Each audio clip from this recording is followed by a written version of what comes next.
Itulah, itu peliknya keluarga saya ni sebabnya dulu masa saya kecil, mak saya katalah, masa family saya ni dulu berjiran dengan orang India. So, hari raya pun kita makan thosai, Deepawali pun kita makan thosai. So, family saya, especially mak saya memang dia masak thosai. So, daripada saya kecil sampai sekarang memang thosai tu akan kita masak pada hari pertama hari raya, hari kedua. Dan orang lain yang datang rumah pun dah tahu dah itu menu dia. Macam hari raya, selalu raya dengan family, turun ke dapur ataupun tidak? Saya memang adik-beradik saya memang kita semua masa daripada kecil sampai sekarang memang mak saya masak dan kita memang akan bantu. Sebabnya adik-beradik saya ada seorang je yang perempuan, kakak saya. Jadi kita ada 4 lelaki, seorang perempuan. Jadi semua kena tolong. Potong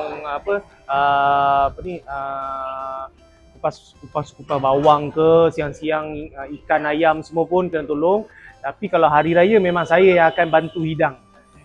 Masakan yang macam roti jala dekat kampung, kalau hari raya saya resepi tradisi kita akan buat thosai. Saya yang akan masak thosai tu sebab kita hidangkan makanan yang fresh. Orang Gaya makan thosai ke? Itulah, itu peliknya keluarga saya ni sebabnya dulu masa saya kecil, mak saya katalah, masa family saya ni dulu berjiran dengan orang India.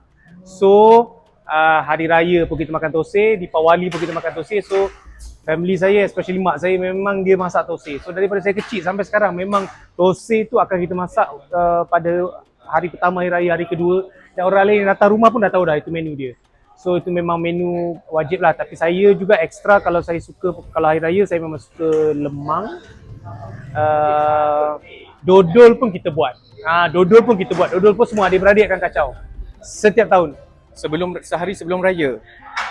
Tak juga, kadang-kadang sebab dodol ni kita boleh simpan kan. So biasanya mungkin seminggu ataupun 2-3 hari lah. Kalau sehari sebelum raya tu sebenarnya kita nak rehat-rehat dah. Kita dah standby nak raya je.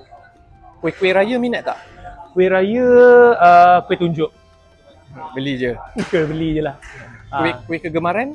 Kuih kegemaran kalau hari raya? Saya suka-suka kuih-kuih yang lama macam kuih bakar. Bahulu pun saya suka. Tapi sekarang susah nak cari bahulu yang sedap-sedap sebab semua pun yang instant kan. So kita lagi prefer lemang, kita lebih prefer ketupat berbanding kuih raya lah. Kuih raya kalau beli tu pun beli yang sikit-sikit yang dan banyak-banyak supaya boleh rasa lah. Sebab kadang-kadang sampai raya haji pun ada lagi kuih raya.